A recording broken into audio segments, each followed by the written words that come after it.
maanta waxaan isugu nimid waxaa la rabaa in la diyaariyo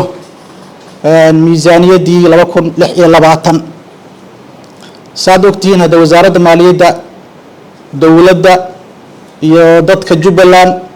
bay u qaabilsan tahay inay arrimahaas ka shaqeyso haddana waxaa laga maarmaana bulshadii ra'yigeedii in la helo dowladdii dhexdeedii ra'yigeedii in la helo wixii tawjiihin ahay bixin lahaayeen waxay leeyihiin waxaas ay ku fiican tahay waxaas kuma haboono annagu dowladdan matalnaa talada dowladda iyo shacabka tiisana waa u baahannahay